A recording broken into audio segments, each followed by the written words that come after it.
묵상할 말씀은 하나님께 하나뿐인 고유 명사가 되라, 이런 제목을 갖고 하나님 말씀을 함께 나누겠습니다. 고유 명사란 말에 우리가 단에 초점을 두어서 오늘 말씀을 함께 나눕니다. 2000년 연대기의 삶의 특징은, 즉 지금 우리가 사는 2000년 연대기의 삶의 특징은 순수와 서정이 죽었다는 겁니다. 순수와 서정이 죽은 사회에 우리가 살고 있습니다. 삶 속에서 서정이 사라지고 순수가 죽으니까 이런 비유가 떠오르지요. 부피가는 한 점 점같이 둔탁하고 재미가 없습니다. 바꿔 말하면 순수와 서정이 사라지니까 사랑도 함께 비용이 들어갑니다. 과거에는 여러분들 사랑에 좋아서 사랑을 했어요. 누굴 만나도 누가 교제해도 뭘 얻으려 함이 아니고 그가 좋아서 사랑을 했습니다. 이게 바로 원색의 사랑이에요. 그런데 지금은 순수와 서정이 훼손되니까 어떤 사랑이 왔냐면, 그가 좋고 사랑에 좋아서 했던 원색 사랑이 아니고, 그를 사랑하면 내가 무엇을 얻을까, 내게 어떤 이익이 보장이 될까 하는 각색된 물화된 사랑이 될 수밖에 없다는 것이에요. 여러분들, 사람이 아니고 그걸 통해서 내가 뭐 얻을까 하는 물화, 즉 돈으로 환산이 되면 이보다 슬픈 것이 없다는 것이 아니겠습니까? 여러분 어떻습니까? 지금 여러분은 내 곁에 많은 자가 있을 것입니다. 그를 대할 때 왜 만나고 무엇 때문에 만납니까? 그리고 만난 목적이 무엇입니까? 여러분들, 좋아서 만나는 겁니다. 왜 왔어? 그냥 왔어. 그게 사랑이라는 거예요. 널 만나면서 부탁을 하고 뭘 얻고자 하고, 그리고 널 이용해서 내가 뭘 취득하고자 하는 물화된 사랑이 있다면 이것은 이미 사랑이 아닐 것입니다. 자, 그런데 이 시대가 과연 원색의 사랑이냐, 각색된 이익의 사랑인 것인가, 이런 충돌 속에서 제가 볼 때는 이 시대는 순수의 사랑보다는 각색된 사랑이 많다고 생각합니다. 이런 것을 고민한 작가가 있습니다. 우리가 잘 아는 것처럼 1925년도에 미국 작가 스콧 피츠제럴드가 쓴 위대한 개츠비라는 소설이 있습니다. 영화도 많이 나왔지요. 소설이 좋습니다. 제 손에 문학동네 김영하 씨 번역도 하나가 있고요. 민음사에 김욱동 교수의 번역이 있는데,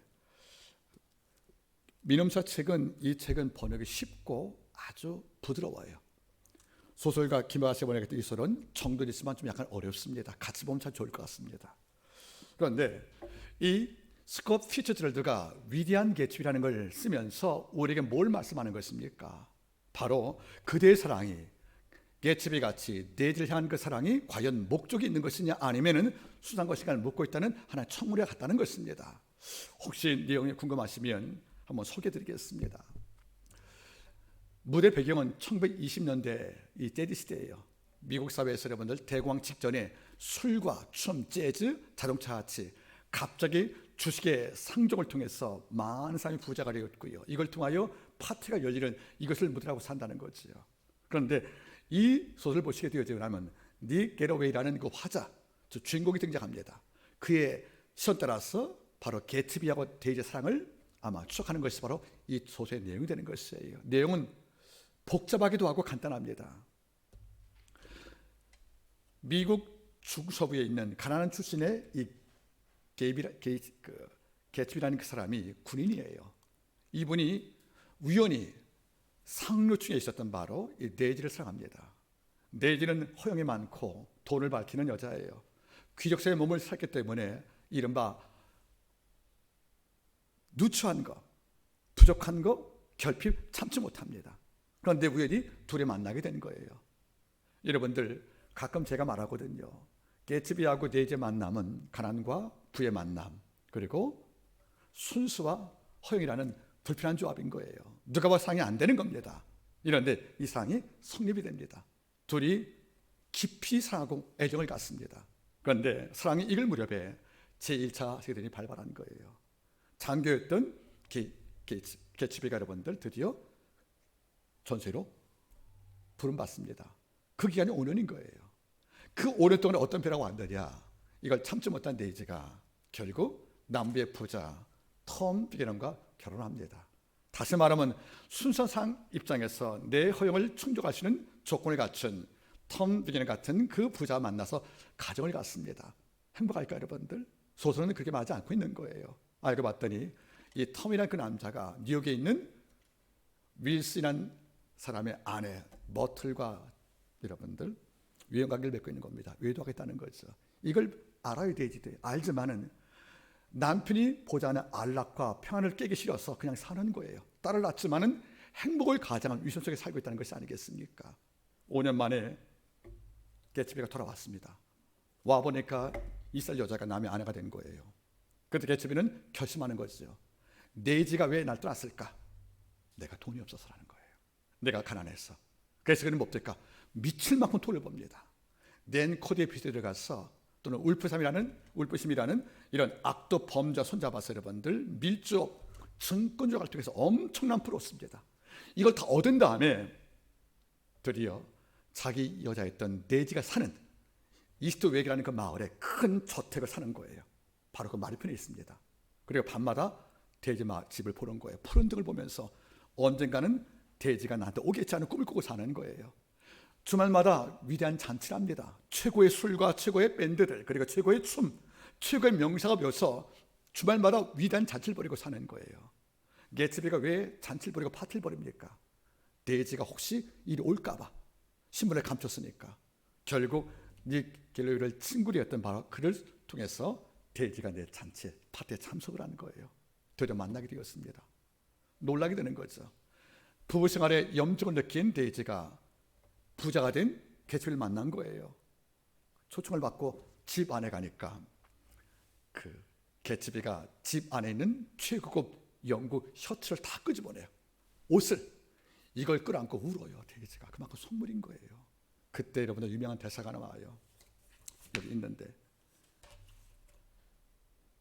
개츠비는 돼지를 사랑을 해요. 근데 그의 속물 그 정도 아는 거죠. 그때 이런 말합니다. 데이지의 목소리는 돈으로 가득 차 있어. 어찌 보면 사랑할 대상이 못 되는 거예요. 너무도 허풍적이고 너무도 속물이니까. 데이지의 목소리는 돈으로 가득 차 있어. 이걸 알지만 끝까지 그를 사랑하는 거예요. 결과적으로 여러분들 사랑이 익어갑니다. 그런데 어느 날 남편이었던 톰이 개츠비에 뒤출한 거게 된 거예요. 알고 봤더니 그는 하버드를 나온 게 아니었어요. 그는 상서도 부자가 아니었다는 거예요. 범죄인 집단에 속해서 돈을 버는 이른바 나쁜 사람인 거예요. 이것을 여러분들 공개해버립니다. 아내 앞에서. 되게 충격을 받은 거예요. 데이지가. 그래서 갈등하는 데이지에게 하는 말이 뭐죠? 남편이 그래 마지막 기회를 줄게 하고 너 개집에 차 타고 나가라.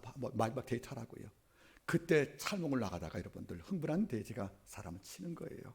그가 누구냐면 남편 톰의 바로 외간 여자였습니다. 머틀. 결국 어찌합니까 여러분들? 사고는 사실 돼지가 낸 거예요. 개츠비는 동승을 했고 여러분들. 내 남편 바로 죽었던 여인 머틀의 남편 윌슨이 결국 톰을 통해서 정보를 압니다. 그 차가 노란색이지 그는 바로 개츠비 차일 거라고. 그래서 무기를 들고 찾아오는 거예요. 윌슨이요. 그리고 수영하던 개츠비를 죽여버립니다. 총을 쏴봅니다. 친구는 말한 거예요. 분명히 복수가 오니까 도망치라고. 돼지를 놔두고 개츠비 네 살길 나서 애들한테 도망가라고 부탁하지만 안 갑니다. 왠지 아십니까?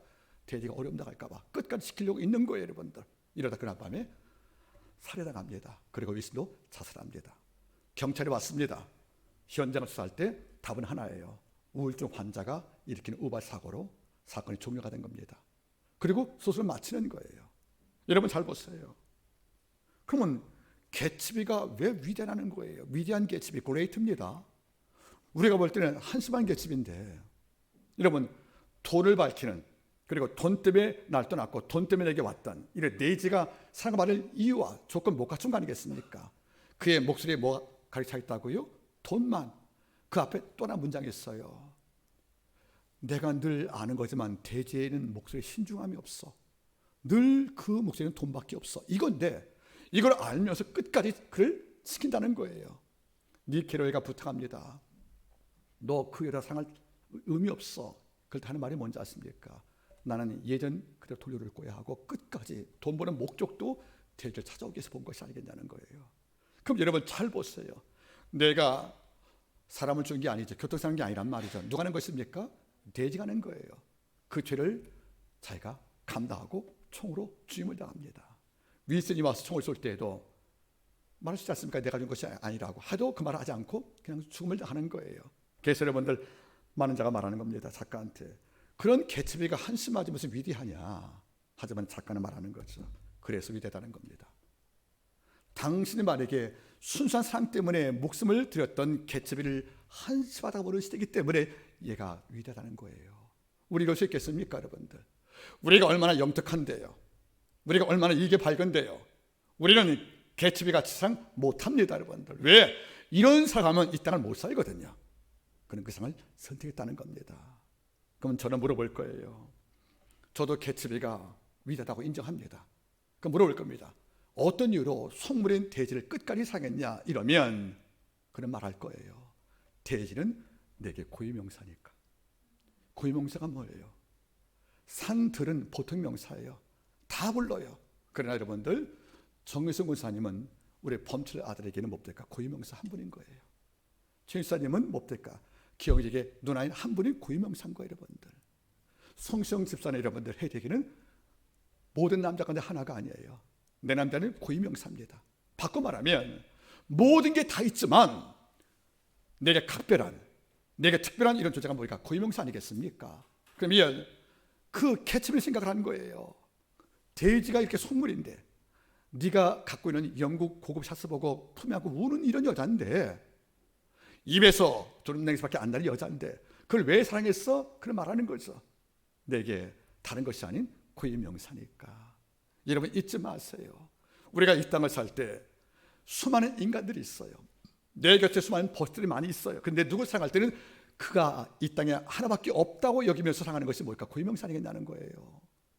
여러분 누굴 대할 때 넌 친구 중에 하나야 이런 마음 대하면 사랑도 n분의 1로 분할될 수밖에 없다는 거죠. 그러나 내 친구 1000명이 있어도 한 명을 만날 때는 1000명이 없듯이 만나야 이것이 뭡니까? 고유명사 아니겠냐 그런 말이에요. 전 이것이 옳다고 생각합니다. 하나님도 우리를 말씀할 때 고유명사 평가합니다. 구약성경 아모스 3장 2절 보시면은 이런 말씀이 나와요. 아모스가 이스라엘 백성한테 이렇게 말합니다. 하나님께서 말씀하신다. 내가 땅의 모든 족속 중 너희만 알았나니.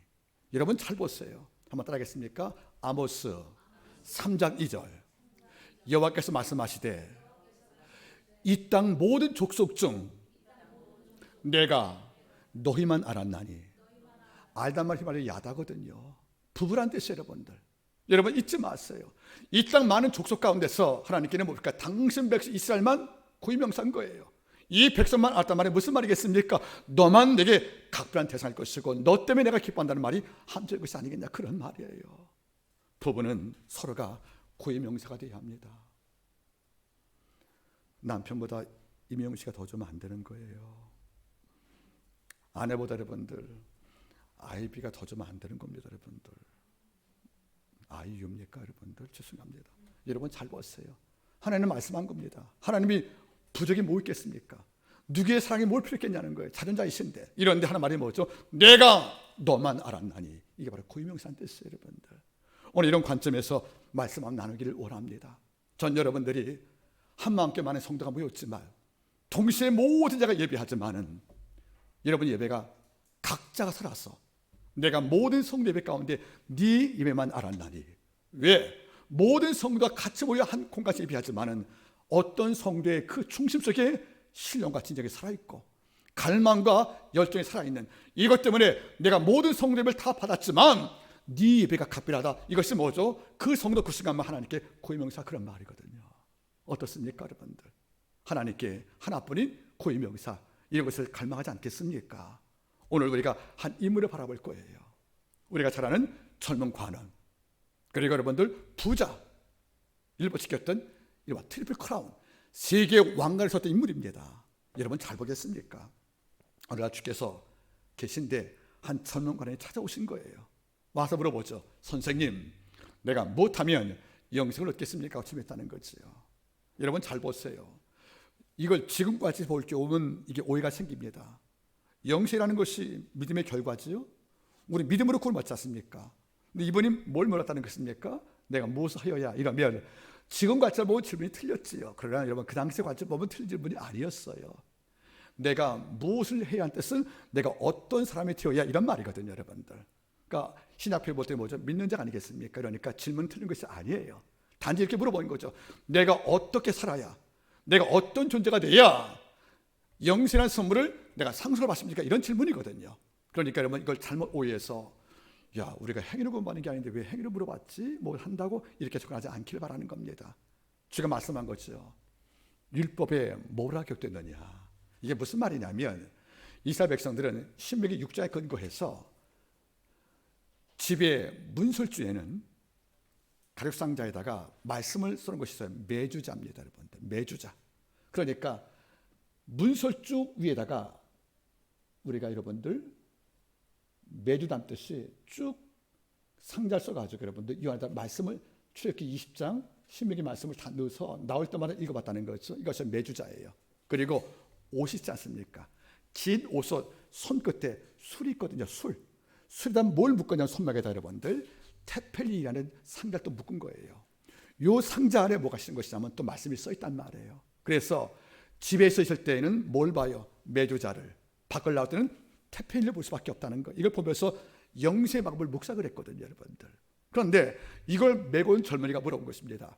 어떻게 영생을 얻는 것하고 취미했다는 것이 아니겠어요? 그러니까 주가 말씀한 거죠.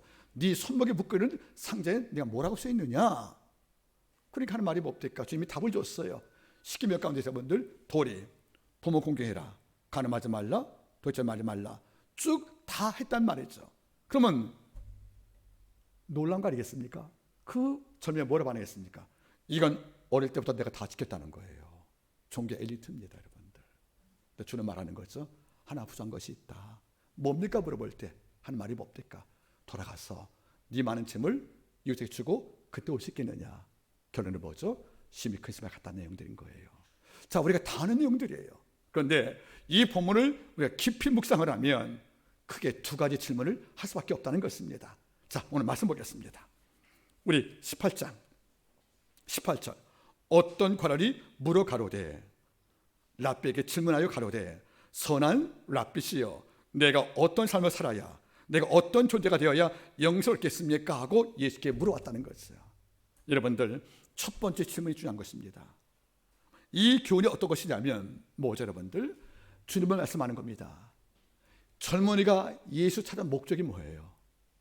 내가 어떤 존재가 되어야 영생을 얻을 자기냐고 묻기 위해서 온 것이 아니겠냐는 겁니다. 그러면 이것을 여러분들 도출시켜 보겠습니까? 지금 나에게로 이것은 뭡니까? 지금 당신은 어떤 목적을 갖고 무엇을 위해서 지금 예수께 나왔냐는 질문과 같다는 거예요, 여러분들. 여러분 돌아보세요. 복음서 선물을 바라보십시오. 대개 병자가 병 낫게 주님을 찾아왔어요. 대개는 여러분들. 그리고 상속 문제들 또는 어떤 적은 뭡니까, 여러분들? 기적을 보려고요. 그러면 이 젊은이 외에 모든 대다수가 예수를 방문한 목적이 뭔지 아십니까, 여러분들? 궁금해서 온 것이 아니라는 거예요. 보려고 왔다는 겁니다. 받으려고. 다시 말하면 당신께 내 병 고침 받으려고. 그리고 기적을 보려고. 다시 말하면 예수를 방문한 목적이, 최종 목적이 내게 있다는 거예요. 내가 병 낫고 내가 기적을 보고 내가 유익을 경험하는. 그런데 유일한 예외가 있습니다. 영생이라는 그 영적 가치를 알기 위해서 예수께 왔다는 겁니다. 여러분 잘 보시기 바라겠습니까? 이 질문을 확대한다면 이 질문은 예수께서 우리한테 물어본 질문이에요. 넌 지금 이 시간에 내게 왜 왔냐는 거예요. 네가 날 방문하고 지금 내게 예비하고 내게 경배하는 그 이유가 영생이냐, 그리고 진리냐, 그리고 하나님의 마음을 알기 위한 그 소망이냐, 이런 목적으로 왔다고 치면 우리 하나님께 고유명사되는 겁니다. 그런데 현대는 그렇지가 않다는 거예요. 어떤 분이 이렇게 말한답니다. 심심한데 교회 나갈까? 하나님이 심시부의 땅콩 아니지 않습니까, 여러분들?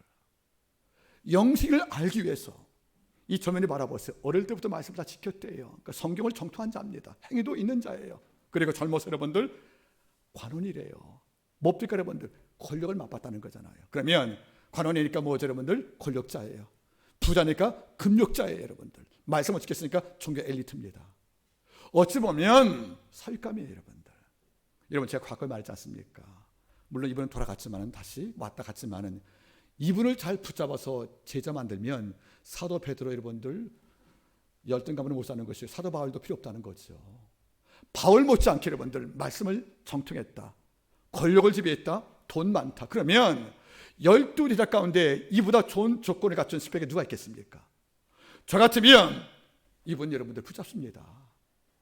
어떤 방법이든 간에 곁에 두고 제자 만들 것이 아니겠습니까? 그러면 12 제자 가운데 이렇게 능력이 많고 내적으로 준비가 된 이런 자는 없다는 거 아니겠습니까, 여러분들? 이런 자가 한 걸 더 나가서 혹시 무엇이 부족할까 하고 영성을 물어봤다. 이거 놀라야 됩니다. 하지만은 놀라기 앞서서 우리는 어떤 질문을 할 필요가 있겠습니까? 지금 나는 주 앞에 왜 나왔는가 하는 문제예요.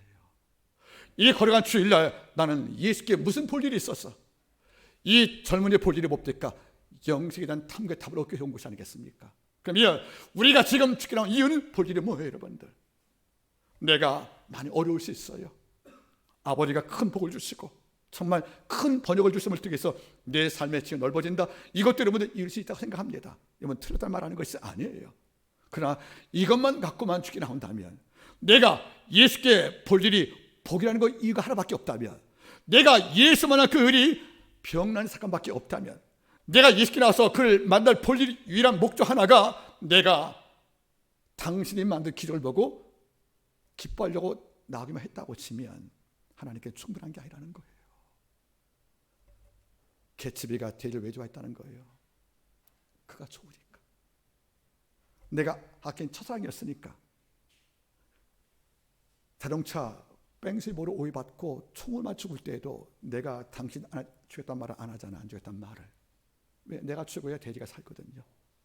왜? 그 남편은 내가 죽인 운전이 아니었으니까. 즉 대리를 살리기 위해서 내가 범행이 되고 죽었단 말이에요. 우리 볼 때는 위대한 개츠비가 아니고 한심한 개츠비예요. 그런데 따져보세요, 여러분들. 작가는 굳이 The Great Gatsby라는 거예요. 왜 그레이트입니까? 왜 위대합니까, 여러분들? 우리가 못하는 것을 했다는 겁니다. 우리는 너무 똑똑해서 이렇게 못하거든요. 우리는 너무 영특해서 이렇게 행동 못하거든요. 왜? 손해볼 게 뻔하니까. 하지만 결론 뻔히 알고 죽음 뻔히 알면서 그 길을 걸어갔다는 것은 무슨 말이에요, 여러분들? 바로 이것이 우리가 할 수 있는 것을 했다는 것이 아니겠습니까? 이게 바로 그레이트한 말, 위대한 뜻을 붙인 것이 아니겠어요? 젊은이 바라보세요. 부자라고 여러분들 만족할 것 같습니까? 아니에요. 더 부자가 되고자 합니다. 권력이 있다고 여러분들 만족할 것 같습니까? 더 높아진 것이 우리의 권력의 속성입니다, 여러분들. 내가 성경을 많이 안다고요? 이걸로 만족하는 것이 아니에요. 더 많이 알겠어요, 여러분들. 이단도 접하는 것이 우리 마음이라는 거예요. 여러분, 욕심은 나이가 들지 않아요. 욕심은 나이를 먹지 않아요. 끝까지 포식자거든요. 끝까지 더 많이 높아지고 더 많이 갖고 더 많이 알고 싶은 이런 야망이 많은 사람이 지금 온 거 보세요, 여러분들. 내가 지금 부자인데 더 큰 부 얻는 방법 뭐냐 물어본 게 아니잖아요. 내가 권력이 높은데 더 큰 권력 얻기 위해서 무엇인가는 첫을 묻기 위해서 온 것이 아니지 않습니까? 언니가 뭐죠? 영생이 뭐냐 물어보는 거예요. 그러니까 복음서 전부에서 주가 만난 당신을 방문한 인물 가운데서 이 젊은이가 죽기는 각별한 고유명사하는 겁니다. 이런 적이 없다는 거예요. 저는 한마퀴 성도분들이 주일날 잠을 깼습니다. 애도 아플 수 있을 것이고 식욕도 많이 어려워요. 또 몸도 아플 수 있어요, 여러분들. 또 마음도 상해서 무거워요, 여러분들. 이런 많은 것들이 죽게 나오기에 장애로서 걸림이 됩니다. 그러나 어떤 겁니까? 내가 복만 받으러 교회 가는 거 아니잖아. 창조주 하나님께서 날 지금 부르시고 계시고 물 없이 값없이 와서 당신을 경배하라고. 그래서 내가 이 땅을 살 때 호흡하는 것조차도 아버지 은혜인데 이걸 하나님께 만나서 당신께 은혜를 공급받지 못하면, 즉 때를 따라 돈을 받지 못하면 내가 살지 못하고, 이러니까 나는 당신 만나야 돼. 이런 마음으로 죽게 나왔으면 그 예배자는 모든 성도 가운데 하나님께 고유 명사가 되는 겁니다. 전 여러분께서 주를 방문하는 목적, 예수를 찾아간 볼 일이 바로 영생과 진리를 바라는 겁니다. 이러고 나면 이 모든 것을 너에게 더하시리라. 여러분 잊지 마세요. 가끔 전 이걸 생각을 해봅니다. 하나님을 통해서 뭘 얻고자 보다 하나님을 기쁘시게 하는 목적 자체가 예배가 되면 그 예배가 산제사와 같다, 그런 말이에요. 여러분들 한번 여쭤보겠습니까? 하나님이 성막 지을 때 모세를 택했어요. 성전 지을 때 솔로몬 택했어요. 당시 이스라엘 사람에서 여러분들 왕이 없는 것도 아니고 여러분들 백이 없는 게 아니에요. 그러나 모세만이 성막을 지을 자로 인정받고요. 솔로몬이 성전 지을 자로 선택받습니다. 왜겠습니까? 그 자가 합당하다는 겁니다. 바로 고유명사입니다. 여러분들. 여러분 꼭 부탁입니다. 하나님이 여러분에게 목적이 되기를 바랍니다. 그리고 하나님이 여러분 삶에서 이유가 되기를 바라는 것이에요. 그래서 바울 고백처럼 내게 사는 것이 그리스도니, 사는 이유도 사는 목적도 예수가 됐기 때문에 죽음도 내가 유익이라고 고백할 수밖에 없다는 것이지 않습니까? 이런 자가 예비할 때 아버지가 말씀하는 겁니다. 네가 모든 성도 가운데 내가 받는 유일한 고유명사라는 말이 나올 수밖에 없다, 그런 말입니다. 자, 이제 두 번째 넘어갑니다. 주가 말씀해 주었습니다. 18장 21절 여짜오되 이것은 내가 어려서부터 다 지켰나이다. 22절 예수께서 이 말을 들으시고 이르시되 내가 오히려 한 가지 부족한 것이 있으니 내게 있는 것을 다 팔아 누구한테? 가난 자들에게 나눠주라. 그리하면 하늘에서 보화가 내게 있으리라. 그리고 와서 나를 좇으라. 주의 제자가 되는 것은 등록한다고 되는 것이 아니라는 거예요. 따라하세요. 주의 제자가 되려면 입국 심사가 필요하다. 우리 외국 들어갈 때 뭘 받아야 돼요? 입국 심사, 비자 통과돼야 합니다. 그죠, 여러분들? 입국 심사가 뭐죠? 내 땅에 들어올 자격인을 확인하는 거 아니겠습니까? 저는 이미 말씀한 적이 있습니다. 내 제자가 되려면 자기를 부인해라. 그리고 날마다 자기 십자가를 져라. 이것이 입국 심사의 우리 조건이에요. 비자 받는 조건 아니겠습니까? 여러분들 믿음의 천국 가지만 제자가 되려면 무슨 말이에요, 여러분들? 입국 심사의 자격을 갖춰야 하는 것이 아니겠습니까? 오늘 보세요. 너 재물이 많지? 예, 있습니다. 그러면 이 재물 돌아가서 다 팔아서 가난한 자에게 주고 날 따라와라. 그러면 하늘의 보가 쌓일 것이고 영생을 경험할 것이다. 여러분 잘 보세요. 그냥 받아들이시지.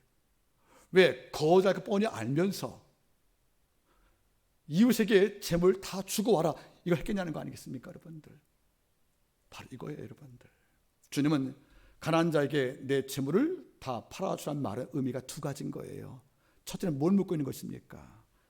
네 삶의 주인이 너냐? 네가 재물을 지배했냐? 재물이 널 지배했냐? 묻고 있다는 거예요. 이러면 다시 말할게요. 우리가 재물을 갖고 있지요.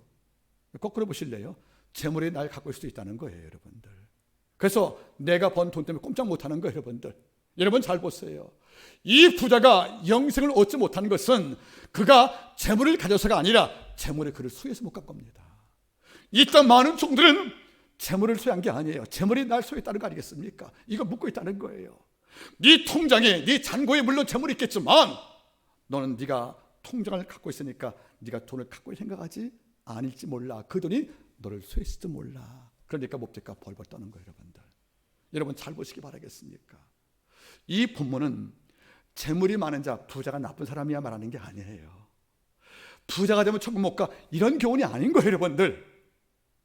네가 돈을 갖고 있느냐, 네가 돈의 주인이냐, 재물이 네 주인이냐, 이걸 묻고 있다는 거예요. 그럼 우리가 물어볼 겁니다.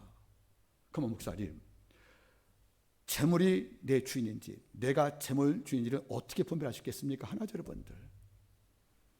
기꺼이 가난한 자를 위해 줄 수 있을 때, 모든 걸 받은 거니까. 그럴 때 뭐죠, 여러분들? 내가 재물의 주인이 됐다는 거예요. 그런데 우리가 하나님께 받은 것인데 왜 못 줍니까? 내 것이 한가지 모르지만 내 것이 한 순간에 못 줘. 재물이 나를 갖고 있는 거예요, 여러분들. 잊지 말기 바랍니다. 세상에 물질 아깝지 않은 분이 어디 있겠어요, 여러분들. 내가 어떻게 번 돈인데, 여러분들. 이걸 뚝 떼서 생명부린 남자에게 돈을 준다고, 여러분들. 이것도 한심한 개츠비일지 몰라, 여러분들. 개츠비가 대리에 관심을 속에서 밤마다 수천만 들어가면서 잔치한단 말이에요. 파티를. 그거 왠지 아십니까, 여러분들? 사랑을 찾기 위해서 하는 거란 뜻이에요. 그게 바보 같지 않겠습니까? 그런데 결국 대리를 만나거든요. 여러분 잘 보시기 바라겠습니까? 네가 돌아가서 할 일이 있다. 집에 쌓아둔 재물 이웃에게 주고 올 수 있지 않겠느냐? 그게 단순한 재물 같지만은 기절을 바라본다면 이걸 겁니다. 나는 궁금한 게 하나 있다. 네가 돈을 소유했는지 돈이 널 소유했는지 이걸 확인받고 싶다는 것이 아니겠습니까? 만약에 이게 확인이 안 되면 주께서 말씀해 주셨습니까? 날 따라올 때 인자가 머리 들 곳이 없다고요. 어려운 삶에서 집은 돈이 있어요. 그럼 여러분들 예수 따라가서 영생을 얻기 왔는데 앞에는 반대요, 핍박이요, 여러분들 양식도 먹지 못하고 인자가 머리도 끝도 없을 만큼 나그네 삶이라는 것인데 이런 삶을 견딜 수 있겠습니까? 집에 뭐가 있는데 돈 있잖아요. 그럼 뭡니까 여러분들? 집에 갈 수 있다는 거죠. 주님은 재물을 제거해서 어려워도 제자가 된 이후에 돌아갈 길을 막아버린 거예요. 그래야 죽든 살든 주의 뜻을 살 것이 아니겠냐는 겁니까? 예수 믿으면 다른 길은 없어요. 돌아갈 길은. 우리가 돌아갈 길을 남겨주고 나면 어려움 당할 때 항상 그 길을 갈 수밖에 없는 것이 아니겠습니까? 다시 출애굽이 아니고 복애굽, 다시 돌아간단 말이에요. 여러분들, 주님은 정말 네가 영생을 얻게 왔다고 치면 어려움 당할 때 돌아갈 수 있는 재물을 다 제거해라. 그래서 강을 건너 다음에 뭘 부신다고 여러분들? 배를 부시는 거예요. 후퇴 못하게. 여러분들, 내가 싸우려고 강을 건너갔어요. 적의 강 건너에 있으니까 배 타고 건너간 다음에 왜 배를 부십니까 여러분들? 배 타고 도망가 못 가게 하는 겁니까? 그게 뭐죠 여러분들? 퇴로를 막아버리는 거예요. 그래야 영생이 발견되거든요 여러분들. 돌아갈 때가 있는데, 갈 때가 있는데, 어려울 때 내가 돌아가야지, 이런 마음 있는 자에게 영생이 발견될 수 있겠습니까? 그게 아니거든요 여러분들. 전부를 건 자에게 영생은 얼굴 내미는 것이 아니겠습니까? 저는 물어본 거죠. 네가 재물의 소유주냐, 재물이 너의 소유주냐, 이걸 묻고 있다는 것이죠 여러분들. 두 번째가 뭐죠 여러분들? 가난한 자는 뭡니까? 하나님의 관심의 대상이거든요. 잠언의 말씀, 네가 가난한 자를 멸시하면 그를 지은 여호와를 멸시함이라. 네가 가난한 자의 우물짐의 귀를 막으면 네 간구할 때 귀 막겠다. 하나님은 고하고 갑의 하나님이란 말이에요. 그럼 잘 보세요. 하나님이 가난한 자를 아끼십니다. 힘이 없고 어려움 당하니까 아버지가 보호자가 되신 거예요. 후견인이. 그러면 뭐예요 여러분들? 하나님은 당신이 아끼는 것을 너도 아끼길 바라시는 거예요. 이제 가난한 자가 뭐가 없어요? 양식이 없잖아요. 그 이스라엘 백성들의 가난함을 하나님은 아프신 건데, 당신이 아끼는 백성의 가난함을 하나님은 아끼시기 때문에 네가 도우라 말이지 않습니까? 한번 돌아보겠습니다. 여러분, 사랑을 하면 사랑하는 사람이 갖고 있는 것 모든 것이 다 내게 소중한 거예요 여러분들. 여러분, 부모님 사랑하시지요? 그의 유물과 그의 물건을 우리가 아끼지 않습니까?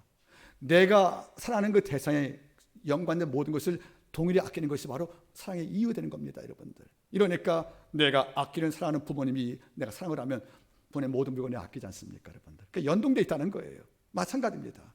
내가 하나님 자 사랑하거든, 너도 사랑이라는 거예요.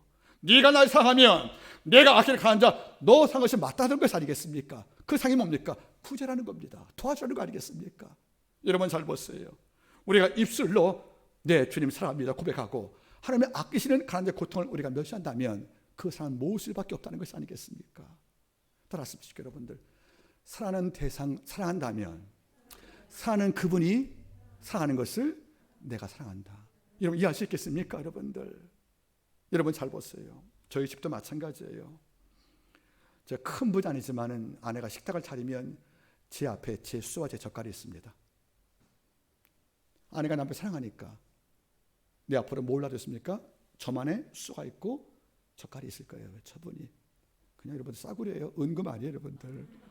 그러면 재훈이가 아무리 급해도 아빠 수가하고 아빠 젓갈에 밥을 안 먹거든요. 잘 골라서 이거 빼놓죠 여러분들. 왜 그래요? 아빠 거니까 시켜주는 거예요 여러분들. 마찬가지인 거예요. 당신을 사랑한다고, 영생을 아낀다고 좀 찾아온 젊은이가 있습니다. 근데 주님은 누굴 사랑하는 겁니까?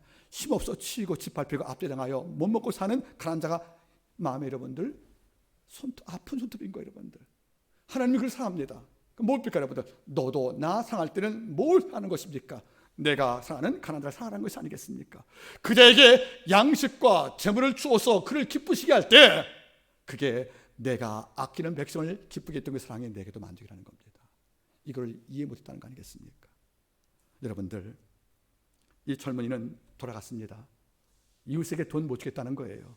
결국 무슨 말이겠습니까? 하나님을 사랑하지만 주가 아끼는 사랑하는 대상은 사랑할 수 없다는 거죠. 이런 자기 모습에 빠진 것이 아니겠습니까? 한번 돌아보세요 여러분들. 현대 기독교인들은 한번 따라하겠습니까? 교회 예절은 잘해도 사회 예절이 없다. 또 따라하세요. 현대 교회는 개인 윤리는 강해도 사회 윤리가 없다. 교회에서 너무도 친절해요. 교회에서 도리 정확하고 정말 똑부러지게 삽니다. 근데 밖을 나가면 신호 위반하는 거, 침 뱉는 거, 도로 한복판에 그냥 무단하는 것들 아무 상관이 없어요 여러분들. 교회 예절이 풍부한데 왜 사회예절이 안 될까?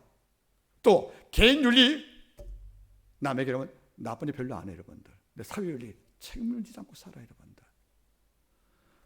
가나안 백성들이 노숙자가 되어도 냄새 때문에 코를 막을지언정 그에게 필요한 모든 것이 관심 없잖아요, 여러분들. 이 전원이 바라보세요. 교회 예절 탁월한 자입니다. 말씀 다 지켰으니까. 개인윤리 말씀 다 지켰으니까 탁월한 자 아니겠습니까? 무엇이 결핍된 거란 말이에요, 여러분들. 사회 예절과 사회 윤리입니다. 가난한 자가 있을 경우에 하나님이 왜 가난한 자를 돕겠습니까? 그것은 복 받은 자의 힘으로 가난한 자를 도우라는 겁니다. 우리 아버지가 내게 복 준 이유는 내가 살던 복을 높이라는 것이 아니라 이 복으로 내 곁에 어린 자를 도우라고 아버지가 복의 통로에게 복을 준 거란 말이에요. 하나님이 내게 준 복에는 이웃의 목도 포함되어 있다고 제가 설계했죠, 여러분들. 그러면 젊은 관원의 권력을 잡았어요. 법을 만들어서 남 도울 방법도 있을 거예요. 또 재물 많으니까 개인적으로 남을 도울 만한 방법도 있을 거 아니겠습니까? 이런데 근심에 돌아갔다. 그럼 뭐 없을까, 여러분들? 자기 모습에 빠진 거예요. 내가 하나님과 진리를 살아가지만 이웃은 상할 수 없다는 거지. 왜? 돈이 내 주인이었으니까. 그게 엄청난 모순을 지금 저 앞에서 발각된 겁니다, 여러분들. 저는 가끔 그래요. 세상에서 가장 무거운 것이 책임이라는 짐이에요. 책임. 우리 안 집사님, 우리 한 권사님, 우리 송 집사님, 최 집사님, 하지만 가장이잖아. 우리 정 목사님도 이거 사표도 못 써. 가족이 어려움 당할 때 걔는 내가 발 동동 구르는 거야. 내가 힘들어서 내 책임도 아닌데 가족 애가 어려움 중하면 내가 마음이 아픈 거지. 왜지 않습니까? 책임 때문에 이러는 거란 말이에요, 여러분들. 기독교인은 하나님 앞에 책임도 있지만은 사회에 대한 책임도 있다는 겁니다. 가난한 자가 우는 사회는 여러분들 천국이 아니라는 거예요, 여러분들. 제가 다시 말할게요. 빅터 유고의 웃는 남자, 거기에 온갖 귀족들이 인간의 입을 찢고 불구자 만들어서 춤을 추게 하고 식탁에서 타펠 뮤직이라는 음악을 들어가면서 여러분들 잔치를 벌이는 거예요. 귀족의 웃음소리 앞에는 그 끌려왔던, 여러분 제가 언급했죠, 여러분들. 컴프라티커스라고 기억나십니까? 컴프라가 뭐죠? 구매하다. 치코스가 뭐죠? 어린아이를, 애를 돈 주고 사는 거죠. 왜 사요? 어릴 때부터 애를 납치해요. 애를 납치해서 여러분들 불구자 만들어요. 발 묶어버리고 여러분들 손 묶어서 신체 뒤쪽에 만들어서 이렇게 이 아이를 귀족이 돈 주고 사요. 컴프라티커스. 돈 주고 아이를 구매하다. 그리고 어떻게 합니까? 귀족이 밥 먹을 때마다 춤을 추게 시키는 거예요. 그럼 원수이 같잖아요. 크게 좋다 컬컬대고 웃는 게 귀족들이 여러분들. 그럼 귀족의 모든 웃음이라는 것은 뭐예요? 부모를 잃어버려 어릴 때 납치당해서 동물로 사육되어지고 그들이 와서 여러분들 불구자가 되어서 신체가 꺾인 상태에서 춤을 추는 모습을 사실 귀족이 웃을 때 그 아이는 울고 있는 겁니다. 그래서 빅터 유고는 유명한 말을 남겼습니다. 한번 따라하겠습니까? 부자들의 천국은 가난한 자들의 지옥 위에 세워졌다. 그걸 말 수밖에 없다는 거예요. 여러분들 가난한 자가 있는데, 아픈 자가 있는데, 여러분 병든 자가 있는데 내가 안 아프다고, 내가 부자라고 여러분들 난 천국입니까, 여러분들? 그러면 지금 내가 웃고 있는, 내가 춤추고 기뻐하는 이런 모든 삶이 어디에 세워진 것입니까? 지금도 양식이 없어. 그 당시 여러분들 7년 동안 기근이었답니다. 주님 당시에. 그래서 여러분들 할 수 없이 아내가 여러분들 첩으로 들어가고 딸을 노예로 파는 거예요. 창부로 여러분들. 가정 파괴가 왔다는 겁니다. 이걸 뻔히 알기 때문에 주님 말하는 거죠. 가정 파괴를 막으려고 여인이 기생이 되어지고 딸들이 여러분들 첩과 여러분들 노예로 팔려가는 이런 사회 풍기를 막기 위해서 네가 부자니까 책임을 다하거라. 이러니까 너 영생을 얻을 만큼 이걸 탐구할 만큼 깨인 자라면 사회에 눈 좀 떠서 그들 고통을 막기 위해서 네 재물 줄 의향이 없냐? 이거 물어본 것이 아니겠습니까? 못하겠다는 거예요. 철저하게 사회윤리와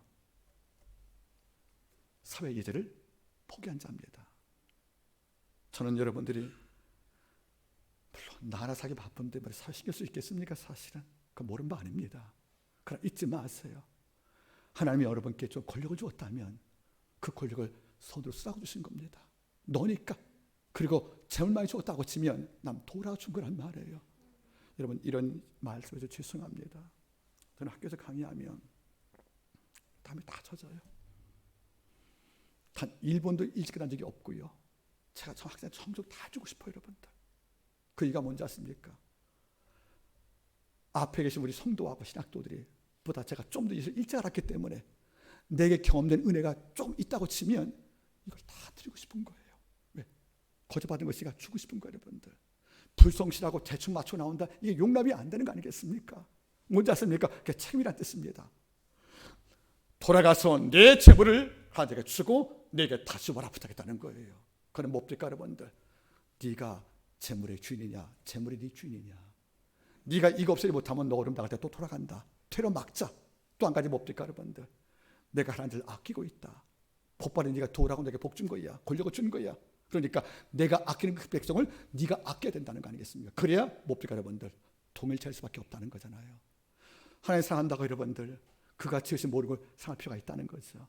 이러면 제 과거 언급했죠, 여러분들. 경건이 뭐냐? 하나님을 기뻐하는 것을 나도 기뻐하고, 하나님 싫어하는 것을 나도 싫어하는 거예요. 하나님은 뭘 기뻐하십니까? 그와 과부 희범자에게 우리가 후견의 보호자가 되는 겁니다. 내가 받은 복은 나 혼자 누리고자 하는 나만의 축제가 아니라는 거예요. 내가 받은 권력은 계급장이 아니라는 겁니다. 그 쓰임새가 뭔지 아십니까? 그렇지 못한 자가 얼음 나갈 때 여러분 도움과 힘을 나눠주라, 그러 아니겠습니까, 여러분들? 젊은이가 여러분들 이걸 맑게 알아들었으면 좋았을 텐데 결론 바라보세요. 23절, 그 사람이 큰 부자인 거로 이 말씀을 듣고 심히 근심했더라. 크다와 심이란 말이 최상급이에요, 여러분들. 그렇죠? 큰 부자인데 크게 근심했대요, 여러분들. 여러분 돌아갔대요. 결국 주님의 부탁을 들은 것입니까? 거절한 것입니까? 거절했다는 겁니다. 그 이유가 뭐예요? 영생을 알기 싫어서? 아니에요. 막상 결정을 오니까 영생하는 것보다 내 돈이 더 컸다는 겁니다. 그러면 영생을 알기 온 것도 하나님의 고유명사니까 아름다웠어요, 여러분들. 말씀을 다 지켰으니까 하나님이 기뻐하는 고유명사 맞아요. 각별한 점 맞습니다. 이런데 알고 보니까 그들이 엄청난 우상에 숨어 있었네요. 내 돈만큼은 절대 안 돼. 결국 뭡니까? 황금을 지키기 위해서 영생이라는 말씀을 지켜야 하던 모든 가치를 포기할 수 있는 것이 그 자의 모습이었다, 그런 말이에요, 여러분들. 그런데 성경 원문이 참 재밌어요. 저가 부자인 거로 뭐 있다고요? 큰 부자인 거로 심히 근심했다. 그런데 심히 근심한 말에 주목 한번 해보시겠습니까? 이 말이 헬라어로 여러분들 페릴리테스라는 말인데 우울증이라는 뜻이에요. 우울증. 우울증. 그럼 무슨 말이에요? 재물이냐 영세 물어볼 때 꿈에다가 뭐 걸렸다는 겁니까? 우울증을 했다는 거예요. 여러분 우울증 언제 걸려요, 여러분들? 답이 없을 때, 한계를 모르고 너무 침체시키면 우울증 오는 거 아니겠습니까? 그러면 이 원문이 그 말인 겁니다.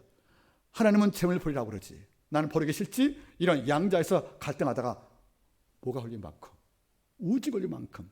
근데 영어 성경은 번역이 더 잘 됐습니다. 영어 성경이 뭐죠? Very sorrowful. Very sorrowful. 이런 sorrow가 뭐죠? 슬퍼하단 말이에요. SOR하고 W인데 근데 여러분 잘 보겠습니까? sorrow란 말이 원래 라틴 어근이 뭔지 아세요? 죽은 자, 망자 앞에서 우는 노래가 바로 sorrow예요, 여러분들. 영어 번역은 슬퍼하단 말이지만 실제는 뭡니까? 죽은 자 앞에서 애고하는 것이 sorrow거든요, 여러분들. 그러면 묶어보세요. 우울증 또는 뭡니까? 죽은 품 앞에서 통곡하는 애곡하는 마음, 이게 이 단어거든요. 여러분들 재물을 얼마나 녹이셨으면 근심할 때 어떤 것은 죽은 자 앞에서 가슴을 찌면서 울 만큼 근심했다는 거예요, 여러분들. 또 우울증 걸릴 만큼 갈 때 있다는 것이 아니겠습니까? 이러면 우리는 답을 얻었습니다. 아, 재물이 그의 주인이었구나. 그가 재물을 소유한 것이 아니고 재물이 그를 소유했구나. 이 순간 영생과 하나님을 지켰던 모든 경험의 가치를 더 이상 그를 지탱할 힘이 못 되었다는 겁니다. 여러분 잊지 마세요. 이 젊은이가 돌아가서 재물을 이웃에게 주고 왔다고 치면 어쩌면 12자 가운데서 이런 극적인 제재가 없지 않습니까? 하나님께 뭐가 됐을까? 고의 명사가 됐을 것입니다. 내가 네 이름만큼 기할 것이라고. 여러분 돌아보세요. 마가복음 5장을 볼 때 12의 혈병연이 있지 않습니까? 그렇죠? 12 동안에 하혈병을 앓은 거니까 자식을 못 낳고 성경 뭘 합니까? 집안의 가산을 탕진하고 병에 취했단 말 나오니까 집 볼 때는 집을 말아먹으신 여자분이신 거예요. 그죠? 며느리가. 그거 대우 못 받는 겁니다. 병원도 충해지고 가산 탕진했다. 여자 절망이 온 것이 아니겠어요, 여러분들?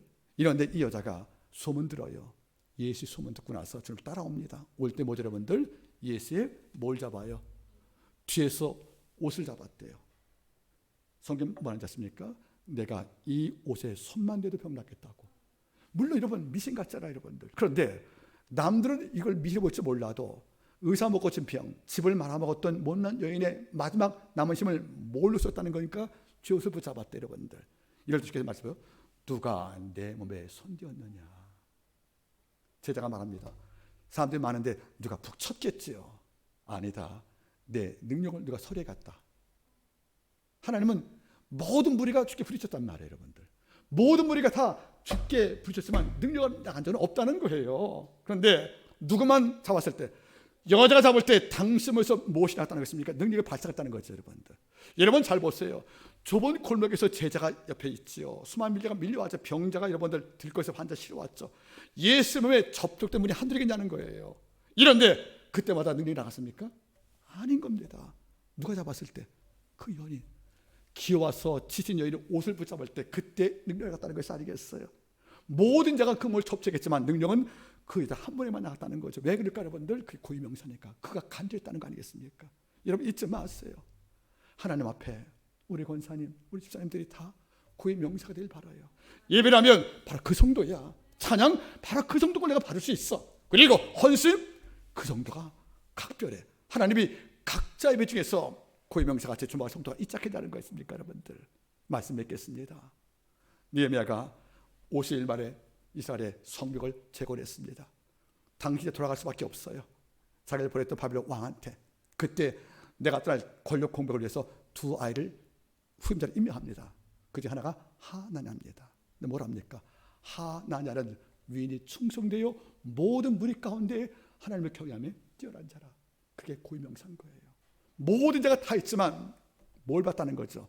여호와를 기뻐하고 경외하는 것에 뛰어난 그 영성의 내면을 느헤미야가 봤다는 거 아니겠습니까? 이게 바로 고유명사가 된 겁니다. 여러분들 이번 주에 한 학기 만에 성도 밖을 나갈 거예요.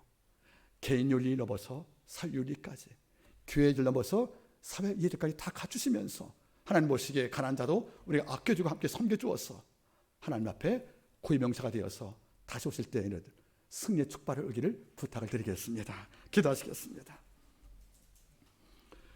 영광의 주님, 이 부자의 마음을 지배한 것은 영생에 대한 갈망보다 재물을 향한 열광이 더 강했음을 압니다. 영생의 열정을 능가했던 재물에 대한 열광 때문에 그 아무리 쓰지 하나님이요, 우리의 열정을 능가하는 열광이 재물이 않기를 원합니다. 더 나아가서 재물을 지배하고 그 재물을 복되게 쓸 수 있는 우리의 영광이 우리 마음속에 있게 도와주시기를 원합니다. 그가 영생을 물어왔던 고유명사임을 우리는 기뻐했습니다. 말씀을 다 지켰던 고유명사였음을 기뻐했습니다. 마지막에 영생의 열정보다 재물을 향한 열광이 심했던 것을 바라볼 때에 그의 모든 과정이 무효화되었으니 이런 일을 우리가 겪지 않게 도와주시옵소서. 한마디 모든 성도가 일상에서 하나님께 고유명사가 될 것을 의탁드리며 모든 말씀을 예수님의 이름으로 기도드리옵나이다. 아멘.